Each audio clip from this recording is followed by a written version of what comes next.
We're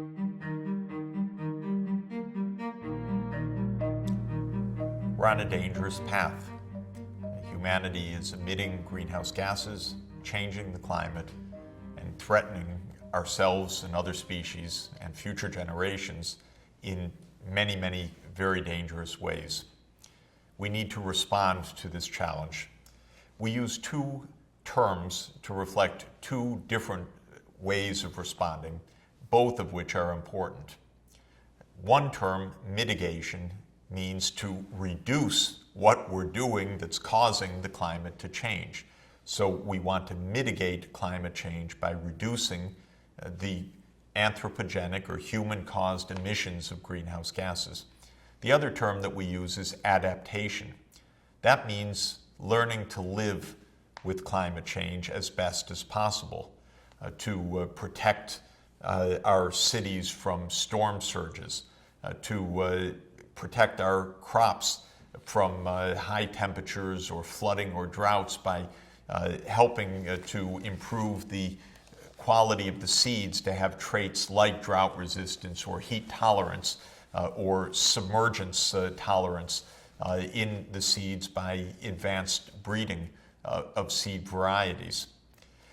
There's a limit to how much we can adapt, because if the changes are so dramatic that sea levels rise several meters, that the food supply is profoundly threatened by high temperatures and mega droughts and loss of soil moisture, we're not going to be able to keep up with that under any circumstance. At the same time, it's important that we do adapt, because climate change is happening and it's going to continue to happen, even if we are very successful at mitigation. There is inertia in the warming, as I've noted. So we're going to experience more warming in the years and decades ahead, simply as the oceans catch up with the warming already implied by the greenhouse gases we've put into the air. But we should expect that if we continue on business as usual, we'll never be able to keep up with the extent and the dangers that we will be causing ourselves. Mitigation, therefore, is an enormous priority. How to mitigate? Well, for that we need a careful diagnosis. What is it that we're doing? And since we understand that we have several specific ways that we're contributing to greenhouse gas concentrations, we have to take measures to head off those increases. Since about 3/4 of the radiative forcing is carbon dioxide, our highest priority is to reduce the increase of carbon dioxide in the atmosphere. And since most of the CO2 increase comes from our use of fossil fuels, that's the number one item on the mitigation agenda. The second way that greenhouse gases are increasing through carbon dioxide is land use change. And so a second item on our carbon dioxide list of actions is to head off the deforestation that's causing the emissions of CO2 by land use change. Then next on our list comes methane. Methane is emitted in a variety of ways. We have to address each of those. Then comes nitrous oxide. For each of these human-induced emissions of greenhouse gases, we have to have a look. What's feasible? How much would it cost? What are our alternatives? What is the most cost-effective way to reduce substantially the human impact on the climate system? Now, the right place to start is with the carbon dioxide. And the way that scientists have usefully posed the question is, what would we have to do to carbon dioxide emissions, mainly from fossil fuels, but also from land use, in order to keep the total increase of the Earth's temperature at 2 degrees centigrade or below? The answer is that since we've already increased the temperature by almost 1 degree, we would need to dramatically reduce CO2 emissions in the coming decades. So one recent scientific study of what this would require is shown in the graph that you're looking at now. What you see here is a very busy picture because there are lots of possible trajectories of emissions. On the horizontal axis are the years to 2050. On the vertical axis are the tons of carbon dioxide put into the atmosphere, measured actually as tons of carbon rather than tons of carbon dioxide. Now, in all of this mix of pathways, take a look at two that are most important. First, look at the red path. This is the business as usual trajectory. It says that if we continue as we're going, emissions of carbon dioxide will be higher and higher every year. Why? Because the world economy is growing.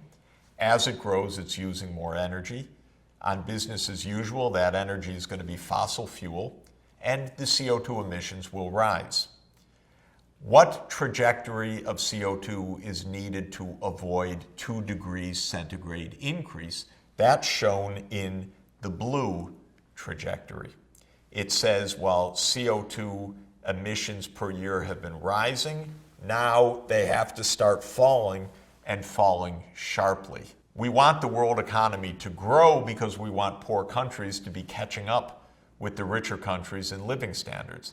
But at the same time, we want the total emissions of carbon dioxide to be falling sharply. And to put it in very general terms, what's shown here is that while the world economy might increase threefold by the middle of the century, the total emissions should probably fall by at least half, if not more.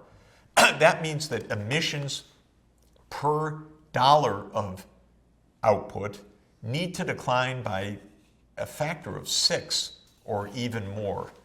We use the term decarbonization to mean reducing the amount of carbon dioxide per unit of output, per dollar of gross world product.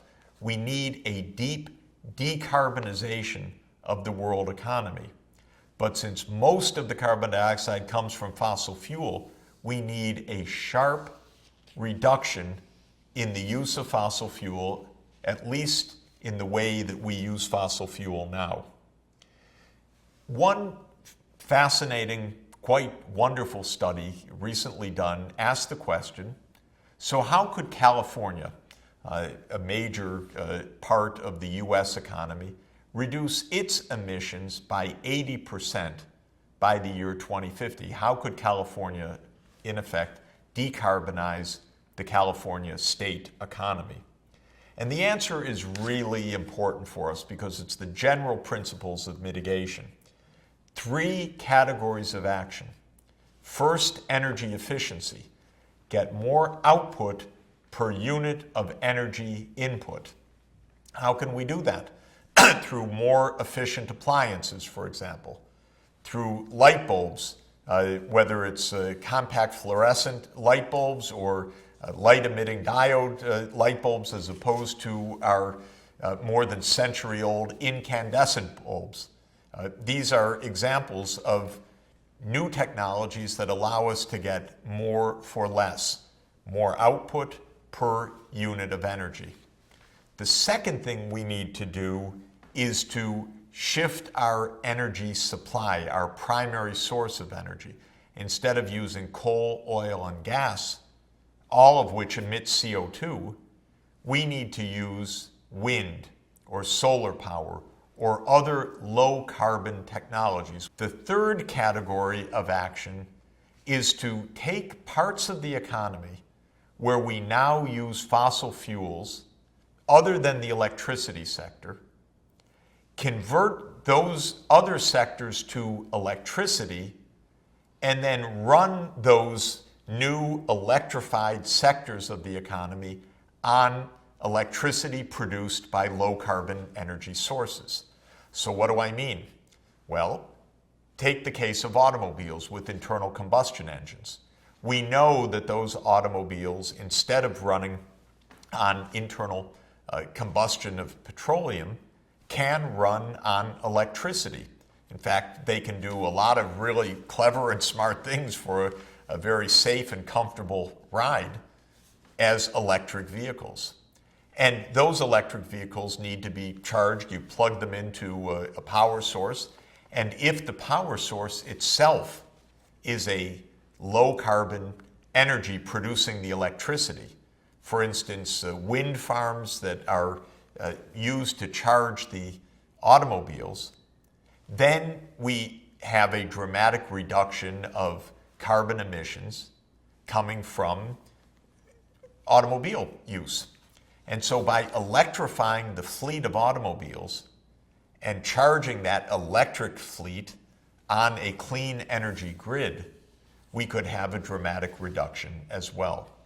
So the point is a three-part process: energy efficiency, low carbon energy sources running our electricity grid, and electrification of parts of our economy, automobiles or home heating or industrial processes, shifting from local uses of fossil fuels in the gas tank or in the factory or in the boiler at home, and shifting that to electricity that is on a grid of clean electricity. Well, what's an example of clean electricity? It's electricity that comes from photovoltaics, for example, or so-called concentrated solar thermal. Both are technologies that take solar energy and convert the solar energy to electricity. Photovoltaics does it directly by the solar energy hitting certain kinds of materials that then release electrons and create an electron flow, the photovoltaic effect. First described, by the way, in its basic science by Albert Einstein in 1905, or by taking the solar energy, reflecting it in mirrors, and heating water to a boiling point, and then using the steam to turn a steam turbine and thereby producing electricity. Either way, you get electricity without fossil fuel and without carbon dioxide. And of course, we have many potential ways to produce large amounts of electricity. It could be solar power, it could be wind turbines, which have come down so much in cost that in many parts of the world, the windy places, they're already cost competitive with fossil fuel generation. It could be geothermal energy, where along tectonic zones where you can tap into the heat within the earth, within the mantle, it's possible to generate a lot of heat, which is used to boil water, turn steam turbines, and produce electricity, as is done, for instance, in Iceland, or now increasingly in the Rift Valley of East Africa. Or, more controversially, you can produce electricity with nuclear power. Electricity produced in a nuclear power plant does not create carbon dioxide emissions. It creates other risks, fissile material that could potentially be used for weapons, or the risks of terror, or the risks of meltdowns or disasters such as hit Fukushima in Japan during their recent earthquake, or Chernobyl because of mismanagement of the power plant in Ukraine back in the mid-1980s. But nuclear power already supplies a significant part of the electricity in many parts of the world, and it is essentially a zero-carbon electricity supply. And so if we can move to a clean electricity grid, not dependent on fossil fuels, then we can also move to what you see here, an electric vehicle. There are many, many new models coming. Batteries are being improved. Technology is being improved. Electric vehicles happily can be a lot smarter than internal combustion engines, because a car running on electricity can also run on a lot of smart systems as well. Rather than the mechanical power, it's electric motors linked to sensors and even to self-driving vehicles, as of we know are being very actively explored and pursued by companies such as Google. And so the chances of better transport and cleaner transport, better home heating and ventilation through smart buildings and through smarter electrification rather than using furnaces and boilers, make it possible to envision a very, very steep decline of CO2 emissions. When the California study added it all up, they found the way to reach that bold 80% target is as illustrated in this figure. The baseline emissions are the line at the top, showing that CO2 emissions are on the rise in California because of growth of the economy. The preferred mitigation trajectory is the downward sloping line at the bottom of the curve. And the gap is explained by all of these ways of reducing CO2 emissions. The light blue zone shows the reductions of emissions coming from energy efficiency. The dark blue zone shows the reduction of emissions coming from decarbonizing the energy sources used to produce electricity. Then you see that electrification in the yellow zone is moving to electric vehicles.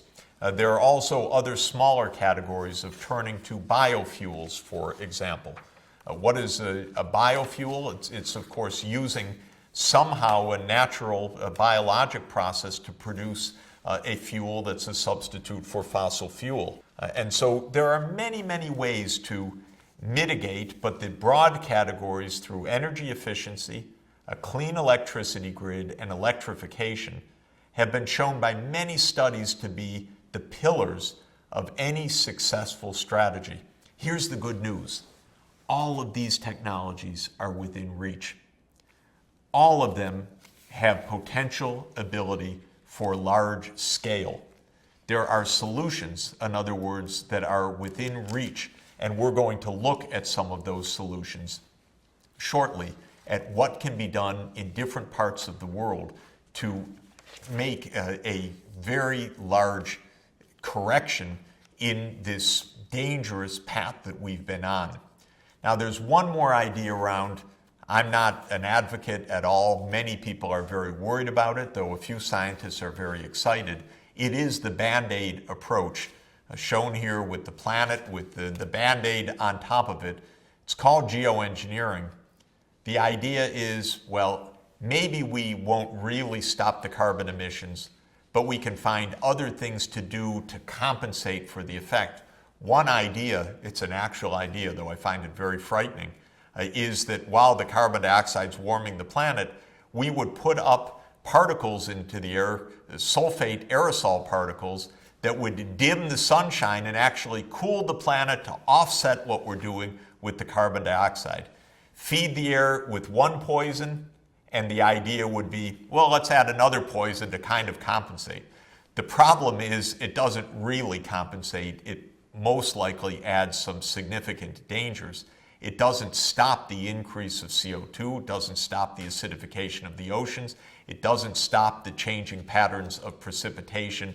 Indeed, it would have highly uncertain and potentially very, very dangerous effects. But I think that the Band-Aid approach is what it is. If the bleed is so dangerous that it threatens life itself and well-being on the planet, a Band-Aid is probably not an adequate response. And in this case, I think we should look for what's within reach, what our technologies are telling us. We could deeply reduce carbon dioxide emissions by taking similar steps on methane and nitrous oxide and fertilizer use in landfills and in other areas. Turn that curve of greenhouse gas emissions sharply lower, help keep the planet below the 2 degrees centigrade rise. It's possible, but time is running out. So let's look at how we can accelerate progress.